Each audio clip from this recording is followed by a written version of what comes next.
Hello and welcome to the Squared Circle Psychobabble. My name is Michael Valenti. This is Ralph Valenti for the unbiased conversations in AEW, WWE, NXT, and New Japan Pro Wrestling. Subscribe and hit that bell for notifications. So another Wednesday is in the books, and it's another AEW Dynamite and NXT on the USA Network review. Talk about the ratings, which AEW got a big boost in the ratings, Ralph. For sure. They go from a 0.35 last week to a 0.43 and gaining 125,000 viewers back from last week. NXT takes a hit, going from a 0.30 last week down to a 0.25, and 60,000 viewers they lose from last week. They drop to 750,000 viewers. So this is a big difference here. Last week we were talking about a 9,000 viewer difference. This week, 210,000 viewers. Yep. Much bigger week for AEW, wouldn't you say? Yeah, I mean, the Full Gear was certainly one of the more talked about pay-per-views, so I imagine they were going to get a big bump in the ratings from that. Whether you enjoyed the Moxley and Omega match or whether you were on the other side of it and you thought it was a bit too much, either way, people were talking about it, Right. so I'm sure it gathered enough intrigue for people to tune in and kind of see what was going on. And in comparison to, NXT, what happened on SmackDown and Raw in the previous week where you had more or less the NXT invasion angle, you had it again this week, but obviously in the UK, it wasn't necessarily like the biggest stars for NXT. You had Walter, who's a big star in the UK, but not as well known as, Adam Cole and some of the other guys who were involved with the NXT invasion angle. So I really wasn't surprised by this, and I think AEW was a better show overall, but we're going to get into all that anyway. To me, it definitely was a better show because, and we'll start with AEW review, and to me, it just felt like this show just flew right by. Yep. It didn't feel like 2 hours. It really felt like an hour and a half at the longest. Yeah. It just really went through. Even during the commercial breaks, when they're doing the picture-in-picture, sometimes I get distracted, but they kept the action flowing during that too. And everything was just good. It was very hard to find something bad and nitpick on. This was just this was probably their best episode in my opinion. Yeah, I definitely agree. I really liked the flow of the show. I liked the way it was. Everything that happened on the show had intent, had a purpose. It progressed storylines. We had character development, progression of different feuds, new feuds, progression in some of the older feuds. Everything served a purpose. It had good flow. It was meaningful. Little things like the brawl that took place backstage between the Bucks and Santana and Ortiz, and then they opened I think it was a bathroom stall, and Orange Cassidy standing, like finding little things like that to get. Did you notice involved. the Easter egg also in that where Moxley was in the background? Yes. Okay. Like little things like that can build intrigue and just make it where, those little things can make a subtle difference, but go a long way. And I just felt like this was definitely AEW's best episode to date as far as Dynamite is concerned. So yeah, like you said, really not a flaw in the whole show that I can really point at or pick on or anything like that. So let's start off with how the show started. We got a full highlight package for Full Gear. The only thing missing in this package before the opening segment was the Moxley and Omega match. And when I first saw it, I'm like, oh, I guess they are going to hide this match and, are afraid that it might be too much for certain demographics. But they go through all the matches, and prior to Jon Moxley starting off the night with his match with Michael Nakazawa, they actually show some highlights from that match. Obviously not too much, but they show a shiner from Kenny Omega that was pretty good. I mean, I'm not sure if it was a legit shiner or makeup. It looked more makeup, but still pretty good. Moxley's cleared. Omega's not. And this match was exactly what we needed. Yep. Quick squash match. Yeah. And not only just the match, but I mean, when you look at the subtle video package progressing the storyline with Moxley and Omega. So having it where he's not cleared to compete. Everybody knows how passionate Omega is about the wrestling industry and just professional wrestling overall. And having him not be able to compete, not cleared to compete, it's like the one thing that he has an actual love for, aside from video games, that he can't do. He can't partake in the one thing that he enjoys most, going out there and having wrestling matches. So I love the way they're building it towards what it seems like it's going to be, where Kenny Omega essentially hits rock bottom to build him back up, probably towards a title run at some point.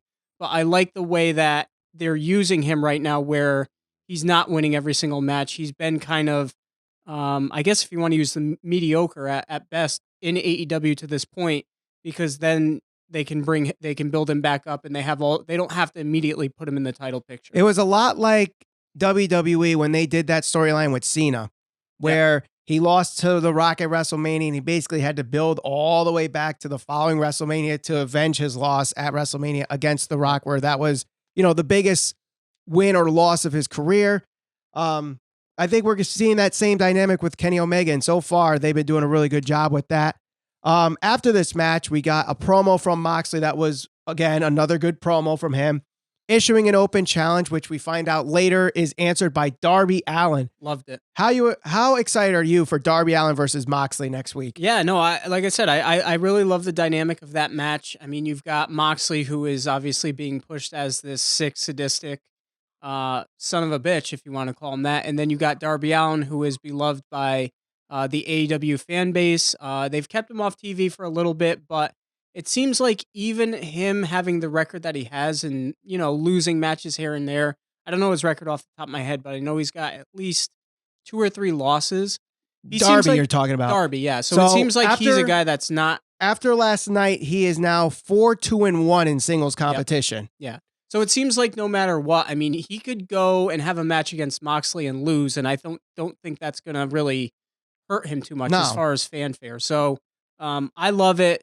Darby Allin to me is one of the smaller, more athletic guys, but I like the way he works in the ring. So having him brawl with Moxley, I think that's going to make for a good dynamic for their match. Now, talking about smaller guys that are athletic, the next match after Moxley was the Dark Order versus the Jurassic Express. I really like this tag team match. The Dark Order, I think, get their heat more in matches than they do outside. They're still not getting that reaction when they first come out. There were a little bit of boos when they first came out, but as the match came on, they really had Evil Uno picking on Marco Stunt, and I really like this. I think this is the way you use Marco Stunt.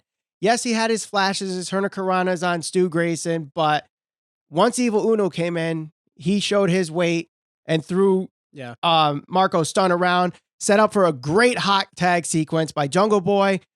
Just awesome match. Yeah. Dark Order wins. They needed the win. I also like the segment after where we get the return of Luchasaurus. Yes. And that stomp when he first comes out and that first creeper, that was an awesome stomp. Yeah, and that's the good news for anybody who is an AEW fan but might be on either side of the fence as far as Marco Stunt is concerned. He was really only meant to fill in this position because Luchasaurus got hurt. So, I mean, we'll probably see him here and there, probably work matches, probably more on AEW Dark. But the good news is Luchasaurus is back. He did make an impact last night. I love that spot. The crowd went nuts. And hopefully now we finally see Jungle Boy and Luchasaurus built up towards a hopeful title run and them achieving the title win at some point. And I don't know if that's going to happen necessarily anytime soon because SCU seems they're a face unless they're going to do face versus face. But who knows? AEW, anything's really possible, right. I guess. I mean, the Inner Circle, someone from them could win the tag team championships, whether it's Santana and Ortiz or Jericho and Guevara get a rematch at some point. Mm-hmm. But I mean, if Luchasaurus didn't get hurt, I would think they should have put the titles on them first.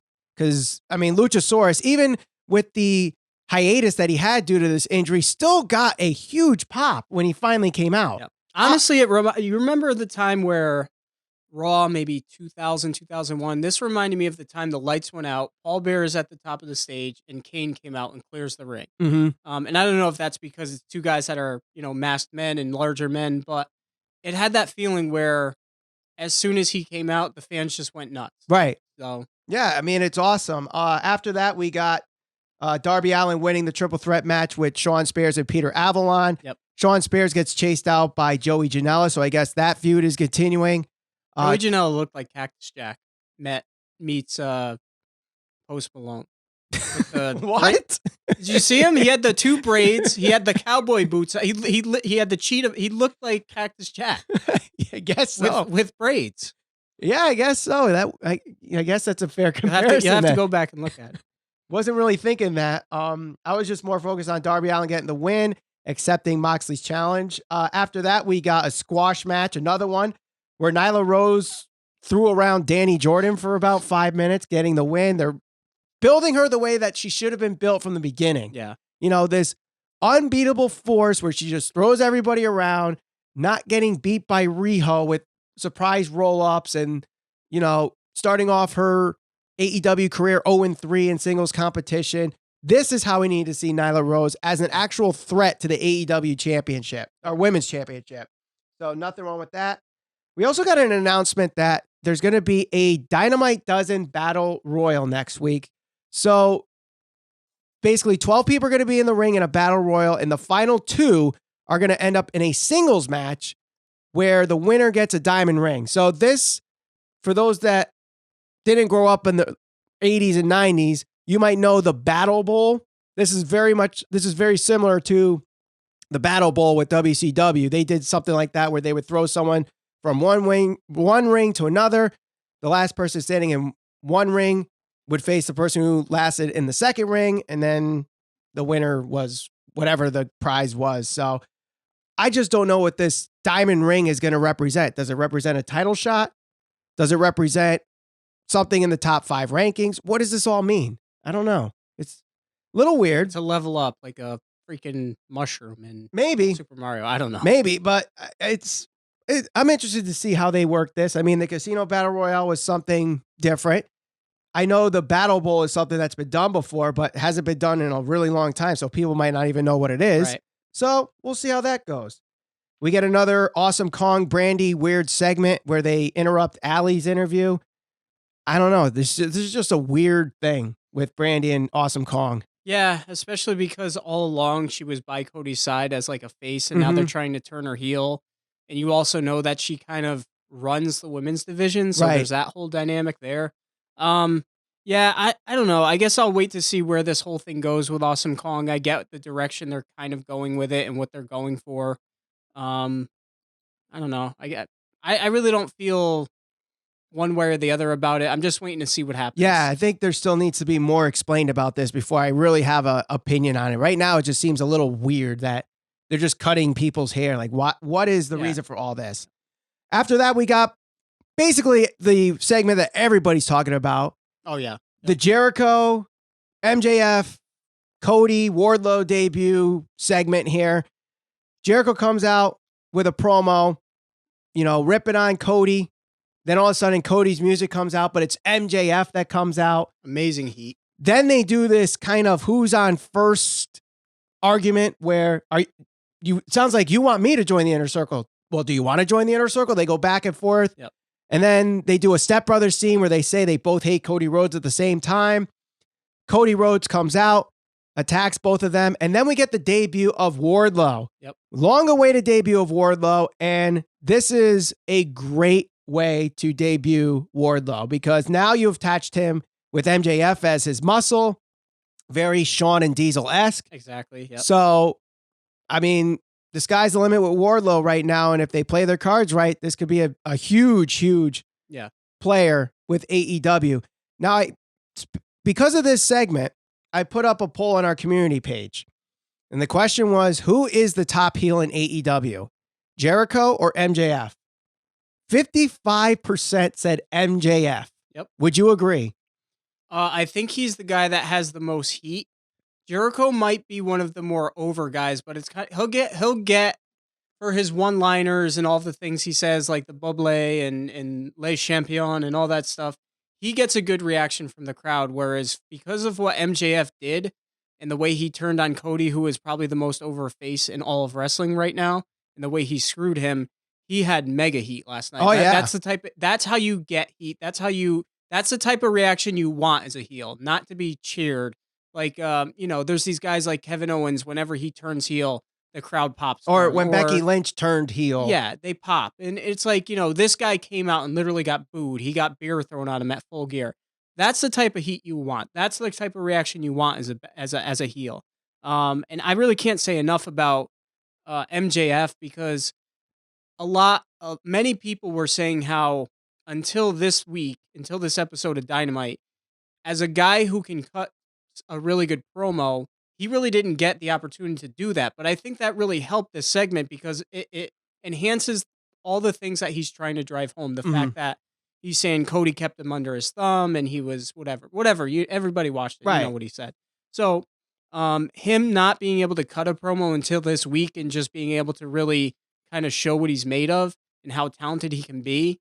I mean, this was the best segment of the two shows, I think. No, by definitely. Far. And the thing that I'm going to kind of compare this to, and I know we're going to talk about NXT, the biggest segment as far as a promo is concerned from NXT was Finn Balor. Now, I said this last week about Cody's promo.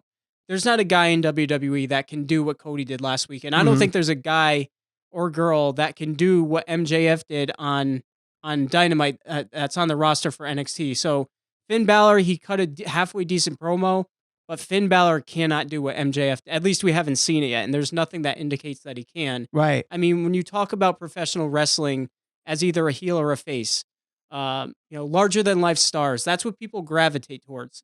Not only in wrestling, but you look outside of wrestling, guys like Conor McGregor, right now Jorge Masvidal. He was always a good fighter, but until he kind of embraced this character that he's becoming, larger than life, all the things that he's doing, that's what people gravitate towards. Right. Chris Jericho, those guys are pushing the right buttons. Finn Balor, to me, he's a great technical wrestler who's really good in the ring. He's like a Bret Hart in comparison to like a Ric Flair. That's the comparison I always make. So MJF and Jericho, awesome segment. I loved it. Yeah, and obviously the segment of the night. And if you actually go on Google Trends and see how both of them were doing, as soon as that segment happened, there was a huge spike in Google Trends for that. So that's got to be telling you something, and probably why there's such a huge difference in the ratings this week. Yeah, was this one segment. That there's so much star power in that one segment, and as good as NXT has been, there hasn't been anything that you can point to that NXT has done that's comparable to that as far as, promo and stuff like that.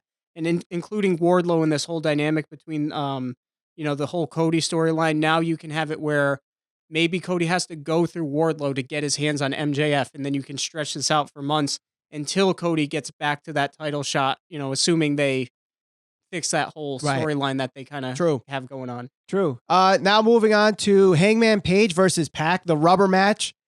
This is the complete opposite approach to how it worked at Full Gear. Instead of starting slow and building up, they just went fast from the beginning. A lot of offense for both of them. Very hard hitting, very stiff. To me, I think this was the match of the night for both shows. Really can't find anything wrong with this. If I had to say anything, I was actually surprised that Pac won. I thought Hangman was going to get the win, but nothing wrong with Pac winning this one. Obviously, these two are going to be in the picture for the AEW Championship. Just a matter of when they get their shot. Who's going to be the champion? Will Jericho stay the champion, or will someone else come and take the title from them? And then these guys are next in line. So I found it a little surprising. So this would have been the rubber match, right? So this was the rubber match. Pac Yes, has now 2 wins over Hangman to Hangman's 1. Correct. And one would assume and I know they're going to release the rankings on Friday, I believe, right? Right. That's when they do it. I would assume Pac is at the top of the list. Mm-hmm. And I would also assume that means he should be the next guy in line to get a title shot. He's also a heel. Now, I don't have a problem with heel versus heel, but they don't always work well. Yeah, I mean, well, I guess we're going to have to see what happens, but I would assume that he's going to be the next guy in line for a title shot. And I don't know how that whole thing's going to work with Jericho being a heel and him being a heel. Well, I think what they could do next, possibly, is with the win for Moxley over Darby, he could jump over everybody. Assuming that happens. Assuming that happens. Because Darby tied with Cody and basically took Jericho to his limit. So that's the more impressive win for Moxley to beat Darby than Pac to beat Hangman, because Hangman lost to Jericho. I think people might say Darby gave a better fight than Hangman did. Mm-hmm. I don't know. You can interpret it as any way. Sure.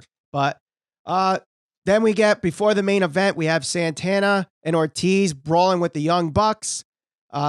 Good segment here on out. We talked about Moxley. We talked about Orange Cassidy getting a huge pop after just showing up in a bathroom, just standing there like Orange Cassidy. Moxley being the Easter egg. After the brawl, Private Party come for the save, and another match announced for next week, Private Party versus Santana and Ortiz. Mm-hmm. That one there, hopefully, Santana and Ortiz can carry that match. I like Private Party. They have a lot of potential, but I think they're still a little green. And they need the right people in the ring. And I think Santana and Ortiz would be perfect next week. So to really showcase them and to not make it seem so choreographed. Yeah. So I'm excited for that. Main event time, Chris Jericho and Sammy Guevara go up against SCU for the Tag Team Championships. Very good match. The last 5 minutes really showcased a one-on-one match between Scorpio Sky and Chris Jericho. Mm-hmm. And believe it or not, Scorpio Sky is the first person to pin Chris Jericho in AEW history. I think at first I was like, wow, they actually had Jericho pinned. Why would they do that? But then I remembered back in August when Jericho won the championship. He told Scorpio Sky he would never get a chance at the title. Yep. Now by pinning Jericho, does he get a chance at the title? Yeah. Well, I, in my opinion, I think Scorpio Sky has the highest ceiling as far as a singles talent. I agree. Because Frankie Kazarian and Christopher Daniels are a little bit older. They've been around. Scorpio Sky is 37. He doesn't look it, but he's 37. He's 37. Okay, well, he might be. He doesn't appear old at that age, but that's a little surprising to me. But either way, so I think what I mean by this, not so much age related. Kazarian and Christopher Daniels have been around. They've been in TNA. They've been to Ring of Honor. They're pretty much well known as far as being the guys that have been just about everywhere other than WWE. They've been high profile spots in different companies and stuff like that. I mean, Daniels had that little short stint on Velocity, but that's about it. Right. I'm talking about high profile on and through various promotions. Scorpio Sky, he's really a guy that's come on the last couple of years where people may be able to get into him as like a new fresh face. Mm-hmm. So I think that he can make a great singles competitor. It's just a matter of building up towards that point. But now he's got this feather in his cap that he can say he was the first person to pin Jericho. Right. So they could build towards that at some point. So as of right now, no match has been announced for Sky versus Jericho, but maybe in the rankings that something comes up where Scorpio Sky shows up in the top 5 rankings and maybe they build something towards it. Mm-hmm. I don't know, but I agree with you. Scorpio Sky of those 3 definitely has the highest potential and could be a star as a singles guy if they let that happen. So now let's move on to NXT.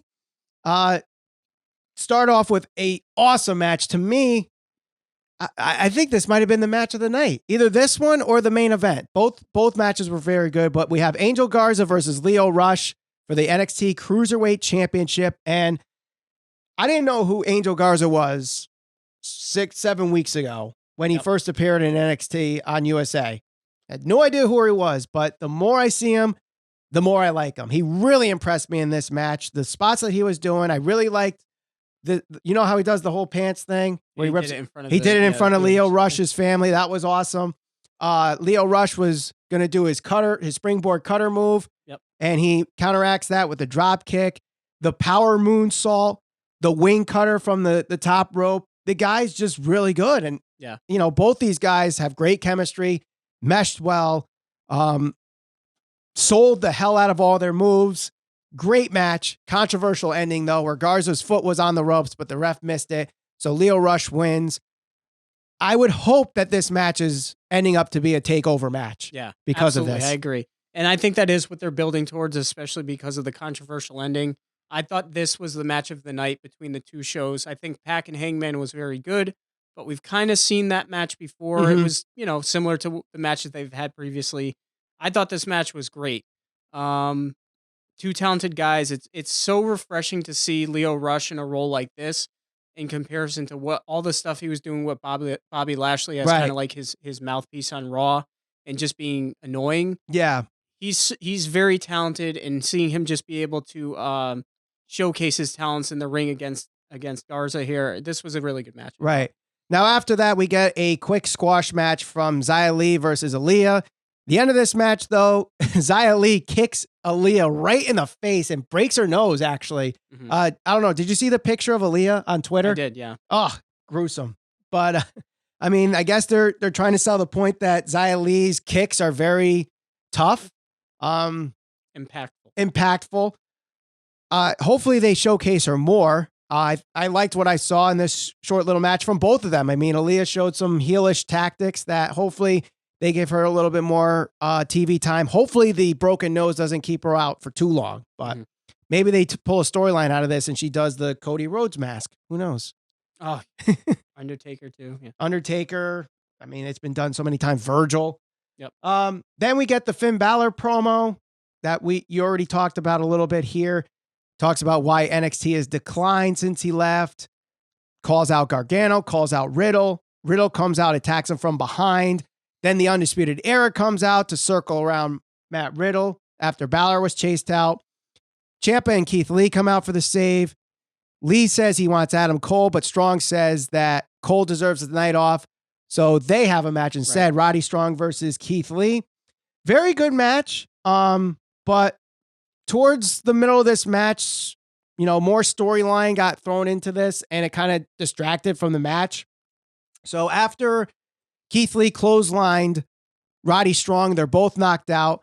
Undisputed Era comes to the ring. Then Ciampa and Riddle attack them from behind. Balor comes back, attacks Matt Riddle. A lot of chaos going outside the ring. Eventually, Keith Lee wins with the jackhammer. Then Undisputed Era attacks Keith Lee and Ciampa after the match. Incoming the save is Dominik Dijakovic, cleans house, and he says he wants in at WarGames, and he is now added to the WarGames team.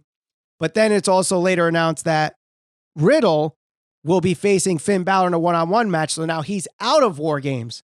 So now we have Ciampa, Dijakovic, and Keith Lee versus the Undisputed Era. Riddle's out of the match. Gargano's hurt. Velveteen Dream, as of right now, is hurt, and I think they're saying he won't be cleared until 2020. Yep. So who fills that last slot? Good question. It could. I mean, if they bring someone from the main roster, AJ Styles could be a logical choice. Seth Rollins could be a logical choice, and Daniel Bryan could be a logical choice. But why would they put them in WarGames? Especially when they're all having matches the following night. Like, I know the guys in NXT are pulling double duty. The Undisputed Era all having matches at Survivor Series. We did talk about this earlier, and I said one of the people that we overlooked, and it was somebody who was rumored to have signed with WWE, was Johnny Nitro. Yep. So Johnny Morrison, Johnny Elite. I mean, does he make his debut? He could certainly be somebody who goes right to the main card. Debuts on Raw or SmackDown. But I mean, if they're trying to bring him on and, highlight him in stardom in NXT, as many people have come back, like McIntyre have, might not be a bad spot for him. It's not, but we'll see, because next week is the go home to WarGames and Survivor Series. So that would be a good way to generate some buzz, especially knowing that, you do have this whole Wednesday Night War thing going on. For what it's worth, he's a guy that is well known. I imagine that a good majority of the fan base that follows AEW is like, he's more or less like, he's not really an indie darling, but he's probably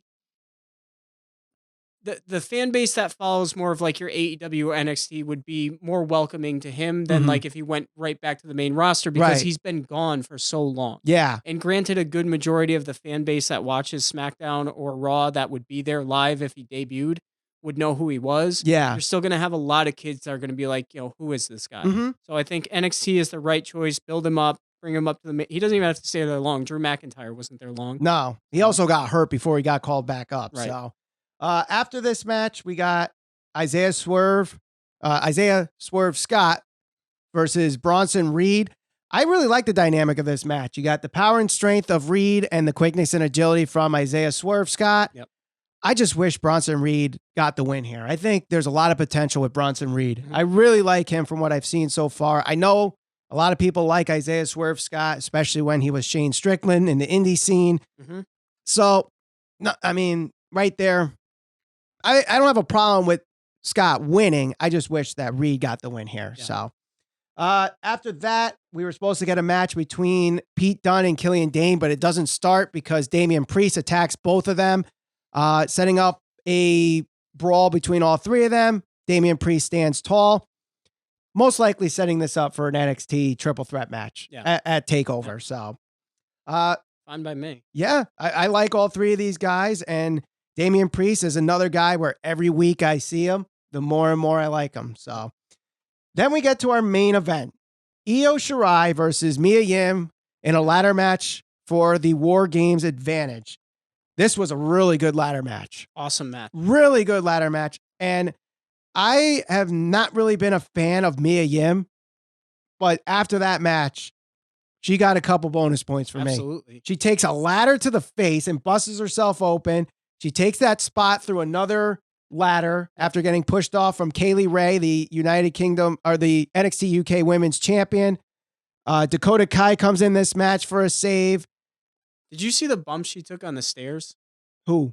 Dakota Kai. Oh, when yeah. she got thrown into the stairs, that looked pretty legit. Yeah, that was that was a good spot. That was very good. So Not like the spot that followed it, where Mia Yim got pushed over the side of the ring through the other ladder. I mean, that was a crazy spot. Right. On Wednesday nights, I host a trivia night at a bar, and they switched over to the USA Network as I was done, and it was just like the tail end of the match.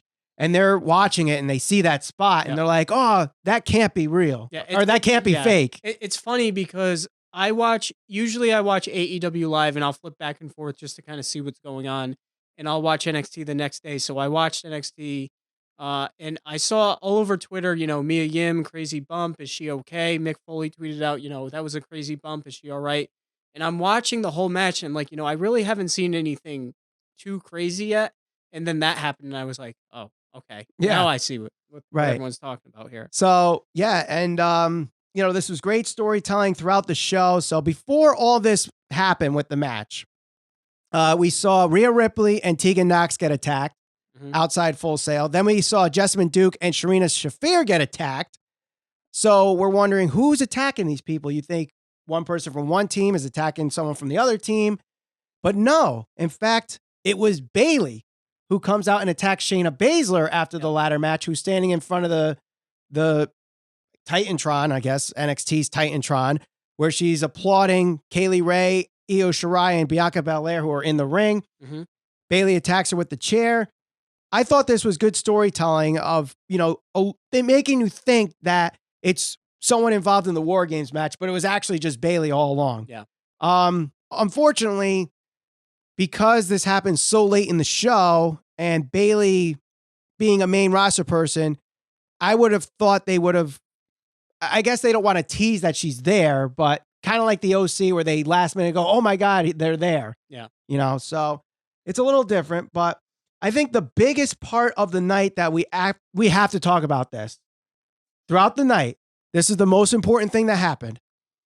We got a Scarlett Bordeaux appearance. Yeah. Yeah. I mean, honestly, this was one of the things that I was most disappointed in because when you think about her debut, she's kind of like the concerned lady that's there. Yeah. I don't know. Yeah. I was like, really? That's how you're going to debut her? Well, I think most people that watch WWE and just WWE don't know who she is, but obviously wrestling fans that are on Twitter and social media and the vocal minority, as they like to call them, they know who Scarlett Bordeaux is. So, but I saw that. I was like, oh my God, a Scarlett Bordeaux appearance. It seemed to, but overall NXT was a good show, but AEW just blew them out of the water, I think, this week. Just such a better show. Yeah. And that's the thing. Like, AEW has always felt like, in comparison to NXT, last week's NXT was really good because the OC and AJ Styles were there. Mm-hmm. AEW still feels like can't miss TV. Like, you have to watch it. That's the show you have to watch because it's going to be great. And there's going to be these segments that are really good that you can't miss. This just felt like NXT. It was a good episode of NXT, but it was kind of a step backwards from what we saw last week. Yeah. Having Bayley there. Okay, great. Bayley, it's not anything new. It's the same thing you're going to see on SmackDown. You're going to see her on Raw, whatever show she's on. It's not anything different. it was just kind of like, oh, okay. Right. And we'll see where it goes from here as we have two more SmackDowns, one more Raw, and one more NXT before we head into WarGames weekend and Survivor Series weekend. So let us know what you guys think of AEW Dynamite and NXT on the USA Network in the comments below. Don't forget to share this all over social media. We're on Facebook, Instagram, and Twitter at SCPB Podcast. And for unbiased conversations in AEW, WWE, NXT, and New Japan Pro Wrestling, subscribe, hit that bell for notifications.